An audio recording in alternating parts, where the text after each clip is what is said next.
You're listening to the N2K Space Network.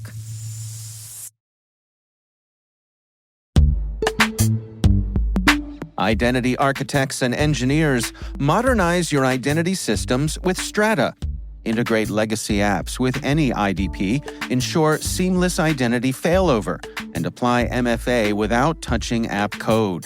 Strata offers robust, efficient identity management, reducing tech debt and enhancing security. Gain peace of mind and operational efficiency with Strata's comprehensive solutions. Visit strata.io/cyberwire, share your biggest identity challenge, and enjoy free AirPods Pro. Optimize your identity solutions today. Visit strata.io/cyberwire. And our thanks to Strata for being a longtime friend and supporter of this podcast.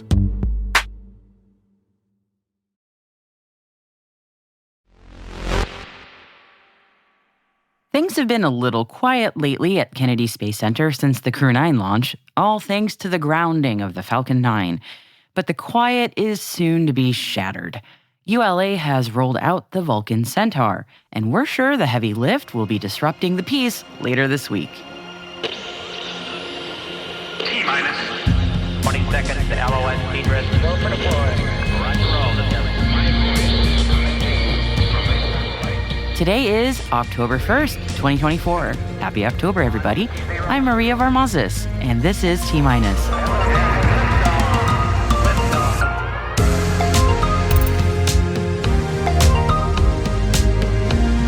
ULA rolls out the Vulcan Centaur ahead of its second launch.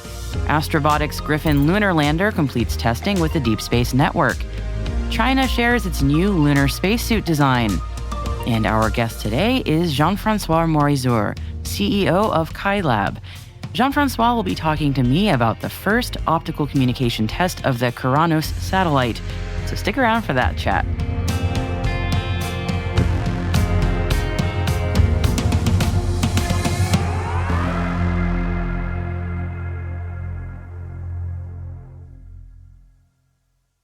Happy Tuesday, everybody. Let's get into it. The countdown is on for the second ever launch of United Launch Alliance's Vulcan Centaur, as yesterday the rocket slowly rolled out to Space Launch Complex 41 at Cape Canaveral for its scheduled Friday launch. This upcoming launch is CERT-2, and it's the second launch that needs to be successful in order for the Space Force to certify the rocket for ongoing use, hence CERT-2. Before then, though, the rocket needs to complete several final tests, including its wet dress rehearsal, and then the Vulcan Centaur will only have demo and inert payloads aboard. The Friday launch window is scheduled to open at 6 a.m. Eastern Time, as always, weather permitting. The Deep Space Network, managed by NASA's Jet Propulsion Laboratory, successfully completed end-to-end test communications with Astrobotic's Griffin lunar lander.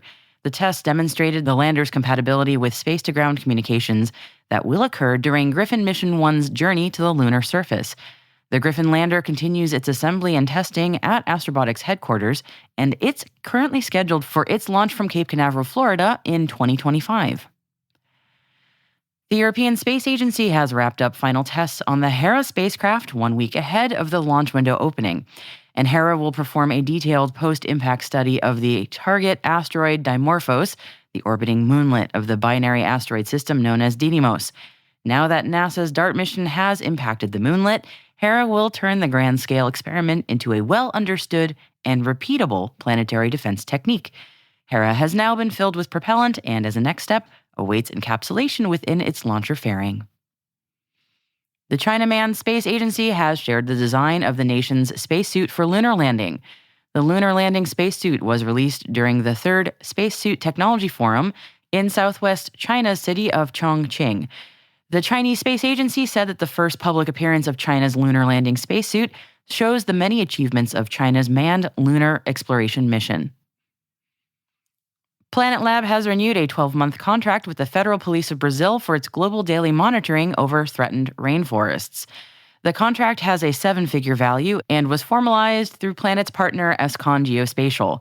The contract, by the way, has been very successful to date. When using Planet's satellite imagery, Brazilian public agents have reported collecting nearly $3 billion from fines, seized goods, and frozen assets related to illegal logging and mining. Australia's I-Launch Trailblazer project is funding research into epoxy resins used in space manufacturing. Along with 3 partner universities, University of Southern Queensland, the Australian National University, and the University of South Australia, I-Launch will work with Adelaide-based green innovation company Change Climate to explore the suitability of a bio-epoxy resin for the manufacture of sustainable and highly durable composites for aerospace applications. Change Climate's Bioxy bio-epoxy resin is the world's only bio-based epoxy resin made from 100% renewable resources. Pretty neat. The United States Space Force has renewed a SBIR Level 3 contract agreement with Virtualytics, an AI decision intelligence application company.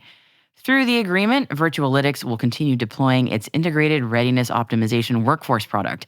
The application enables USSF commanders and staff to develop situational understanding of past, present, and future operations based on defense readiness reporting system data, mission essential task assessments, and combatant command requirements. And Rochester Institute of Technology has been chosen to lead research for the United States Space Force. The university has been awarded over $9 million for the United States Space Force University Consortium Space Strategic Technology Institute 3 research to look into advanced space power and propulsion. The University of Michigan will also be a leading institution here and will focus on advancements in solar technology, thrusters, and novel power approaches. Congrats to both RIT and UMich.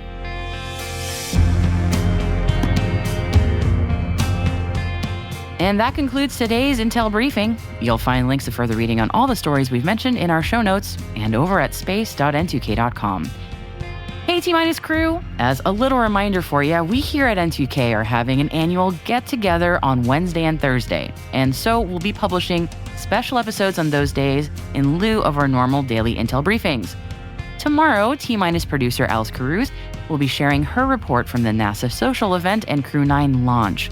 And Thursday, I'll be sharing some cybersecurity tips for you as we dive into Cybersecurity Awareness Month, putting my old cybersecurity hat back on. We'll be back to our regular daily T-Minus show on Friday. And if you'd like to stay updated with the daily headlines in the meantime, we'll be sharing big news items for you over on LinkedIn. So go and find us at N2K T- on LinkedIn.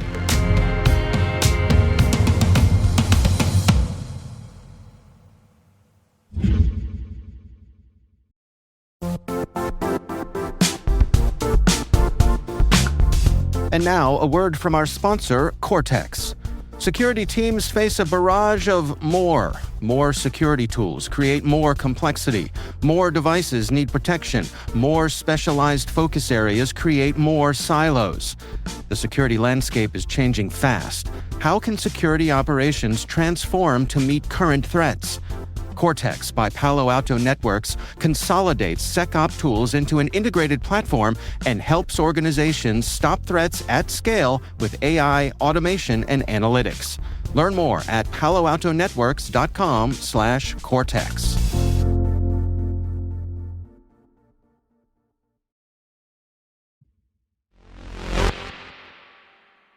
Today's guest is Jean-François Morizur, CEO of Cailab. Jean-François started by telling me more about his company.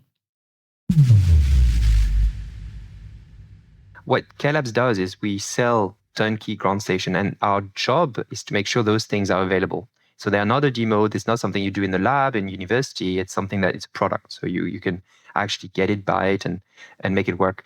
And so we qualify that with satellites. We've had this link with a satellite from the constellation. It was part of the French Ministry of Defense program called Keronos.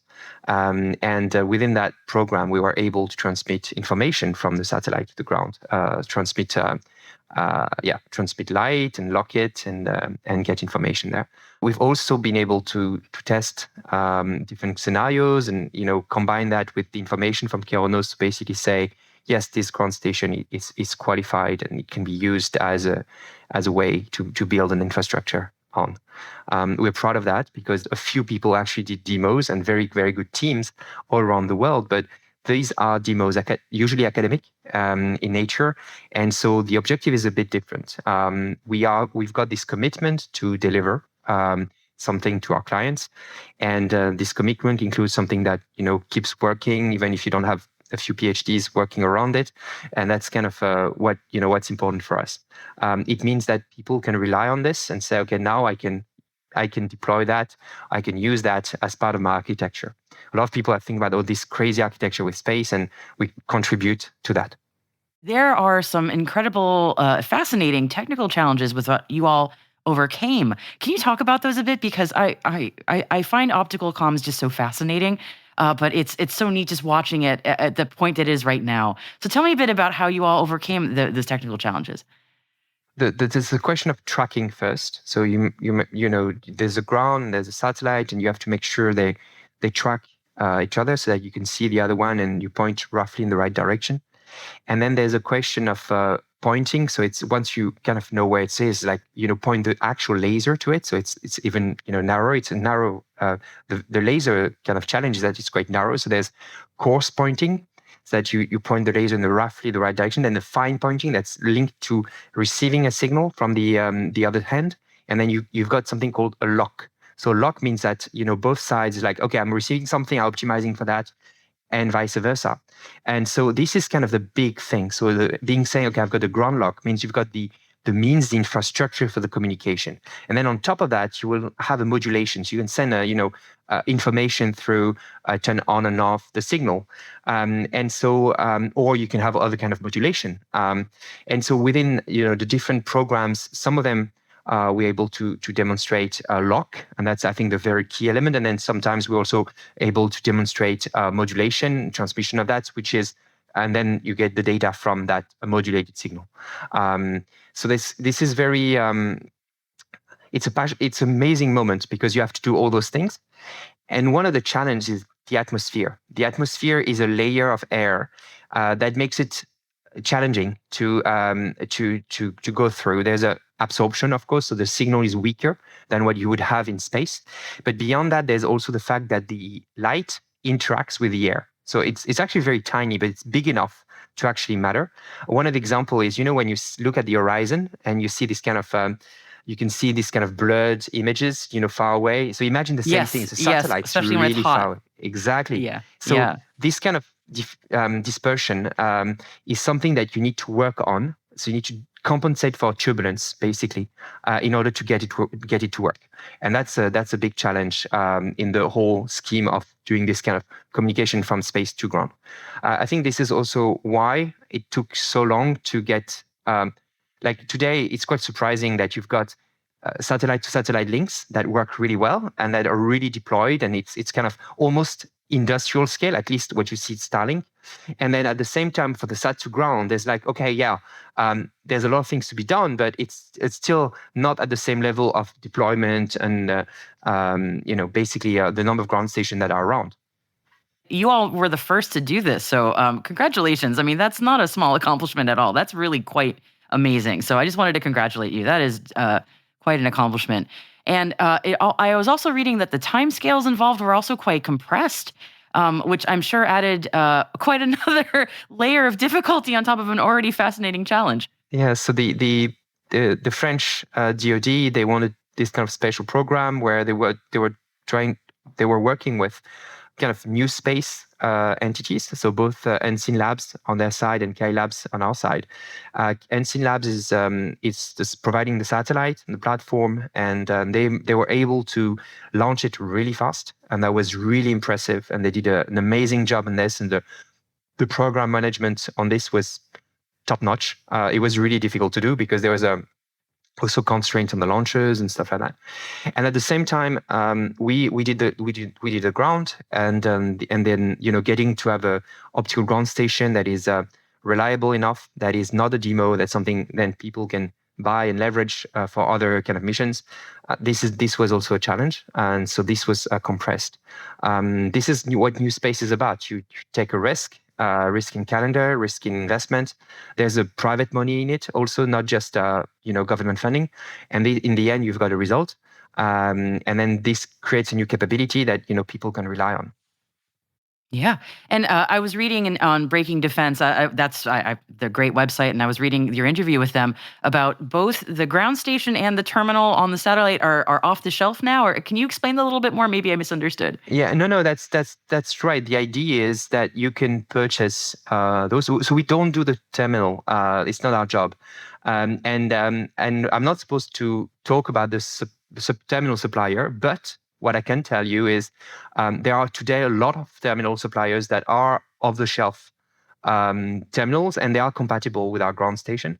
And so typically you can buy some from TSAT, from Minoric also, from CSEI, Kaki. They're providing some for the SDA. You can, Honeywell, I think, is moving into that direction also. Skyloom, definitely, they do a very good job on this. So a lot of people are working in this field to provide those terminals. And yes, these are completely off the shelf. Okay, it's still space stuff. So it's like off the shelf with, you still need engineers to actually know what you're talking about, but it is a product. It's, yeah. And the ground station today, we've got 7 under contract. So yes, it's also off the shelf. It's still, there's still like, it's not as mature as what you've got for satellite links.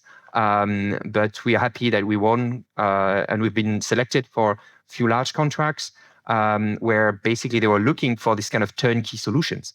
This is, something that has been just I'm not providing you with a demo. I'm providing you with something that needs to work. Yeah, absolutely. Again, we're at a very fascinating time in this technology, and again, that you all have successfully deployed it. So the timeline, the next maybe 5-10 years, or maybe even more compressed than that, because we are talking new space. What are you seeing in terms of how this is going to be more broadly deployed? Yeah, I think what we are seeing today is that people are factoring that in. So they say, okay, where are we on the ground? And yes, it's something that can be used for. I can use now. What we see is hybrids. So people are they going to include some optical capabilities within the RF radio ground network. I think this is going to be the easiest one. We see some of the drivers coming from sovereignty, security, because laser has benefits. You don't need spectrum. It's also difficult to jam, very difficult to intercept. And so that side, how can I communicate in a very difficult radio environment? Can I make sure that it's going to be very difficult to jam my receivers? Can I make sure that, it's going to be difficult for people to know I'm communicating on all that stuff? This is a big driver, and the geopolitical environment is not pushing in that direction. But on the other hand, you also have people that say, okay, optical is a way to get much more capacity. Today, one of the big challenge, for example, Earth observation is once you take a picture, it can take multiple orbits to actually download it. Maybe not a picture, but like a picture package. And there are some companies where it's like, okay, I need 8 hours, 9 hours to bring it down because it's so rich. And you need that rich, the data. The details and the information. You need that because that's what your client needs. But the client would prefer it to get it in 2 minutes or like in 1 hour. Not, of course. And it's like, okay, some information might not be that timely. Think agriculture information. You can get, it's okay if it's 9 hours later. But military information, you want it faster than later. It's better. So this is kind of, situation where we see a drive to get to optical. So I think this is where we see kind of things moving into. It's going to be amazing. We had some clients that came in and said, we will need so many ground stations. Like, okay, guys, first, let's be real. When do you need that? Are you sure about it? And all that stuff. But I think there's this a start of something new in this field. And if you look down the line, longer term, you are able to unlock the idea of a telecom operator from space. So today, telecom operators are on the ground and they benefit from optical fibers. Okay, and at some point, if capacity becomes easy to access through space, you can imagine, having a routine access through satellite rather than to the internet, rather than going through fiber and copper. that's kind of a new thing. It probably won't be for somebody who's already connected to fiber like you and I, but for somebody who's in a remote location and a mobile environment, in countries where you don't have fiber network, that can be a game changer. And I think that's something that we are grasping. It's in the near to mid future. Hopefully, the nearer the better. Yes, absolutely, and it's a great point you just made about assured access to the internet for folks who don't have that, especially via satellite. That optical can play a strong role there, and I don't know if people have been thinking about that, but that it does and will play a huge role, more than it already does. Yeah, I think optical as a gateway. Yes, I believe that for access, it's probably going to be still going to be a point to multipoint, so that radio is always going to win on this. But the gateways can provide. Having optical for gateways, where high capacity gateways actually allow you to free up radio spectrum. So instead of consuming radio spectrum for your gateway, you actually have, okay, I'm using all the radio I've got for my users. Maybe some users will get optical, maybe, but most of the users will get, a bigger chunk of radio, because most of the, all the gateway, all the things beyond the satellite are, going down with optical, or at least optical is taking a part of that load. Yeah, and it's relieving that stress, yes, metaphorical exactly. Stress on the spectrum. Yes, absolutely. That makes a lot of sense. Well, we live in exciting times, Jean-François. I really this is very cool. Exactly. I agree 100%.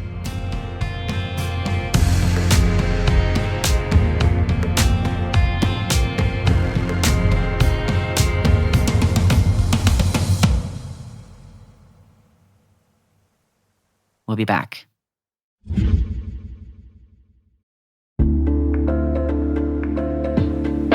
Now a word from our sponsor, the Johns Hopkins University Information Security Institute, who's currently seeking qualified applicants for its innovative Master of Science in Security Informatics degree program. Study alongside world-class interdisciplinary experts and gain unparalleled educational, research, and professional experience in information security and assurance.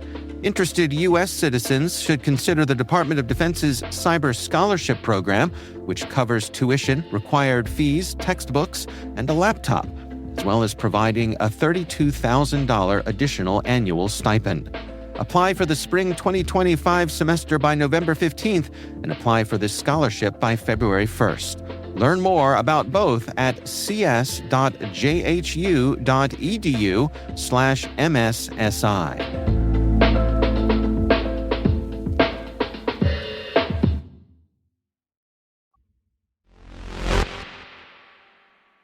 Welcome back. I'm that person who will happily spend all day at an art museum, and my art history book collection is, much to my husband's chagrin, always growing. So when I saw this headline today, I did a double take. Here's the headline. Beneath the brushstrokes, Van Gogh's sky is alive with real-world physics, says the American Institute of Physics. I'm sorry, but what? Yes, Vincent van Gogh, or Van Gogh, depending on how you want to pronounce it, painter of many gorgeous sunflowers and most famously of Starry Night, his work was studied recently by researchers who specialize in marine sciences and fluid dynamics based out of China and France. And their peer-reviewed study, published in the American Institute of Physics Physics of Fluids Journal, looked at the painting Starry Night and specifically analyzed Van Gogh's whirlpools of brushstrokes in the sky that give his paintings that unsettling but beautiful appeal.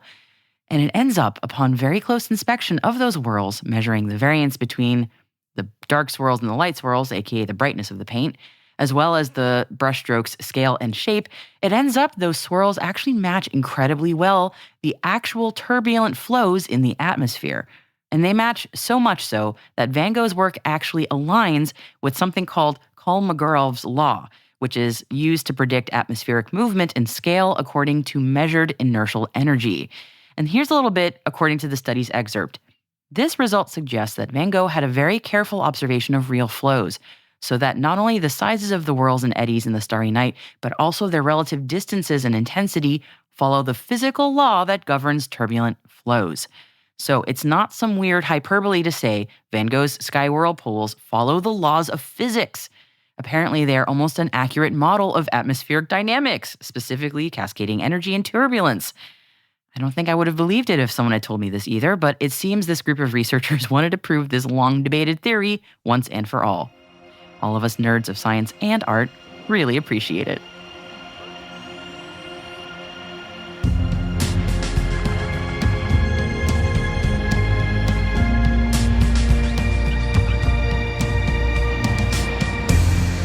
And that's it for T-Minus for October 1st, 2024, brought to you by N2K Cyberwire.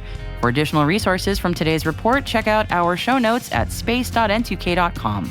We're privileged that N2K and podcasts like T-Minus are part of the daily routine of many of the most influential leaders and operators in the public and private sector, from the Fortune 500 to many of the world's preeminent intelligence and law enforcement agencies. This episode was produced by Alice Caruth. Our associate producer is Liz Stokes. We are mixed by Elliot Peltzman and Trey Hester, with original music by Elliot Peltzman. Our executive producer is Jennifer Eiben. Our executive editor is Brandon Karp. Simone Petrella is our president, Peter Kilpie is our publisher, and I'm your host, Maria Varmazes. Thanks for listening. We'll be back to our regular T-Minus programming on Friday.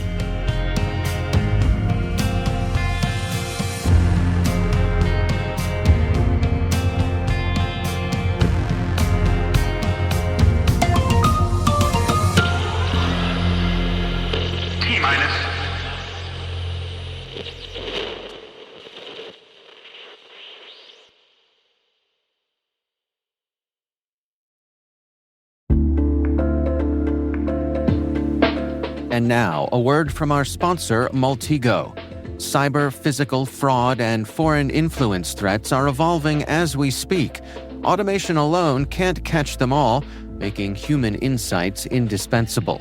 The Maltego platform lets your analysts connect and analyze seemingly unrelated data by bringing OSINT, internal logs, threat feeds, and more into one place. Visit www.maltego.com to discover how Maltego supercharges analysts with real-time intelligence to identify and mitigate threats, keeping businesses and the public safe. That's www.maltego.com, your all-in-one platform for OSINT and investigations.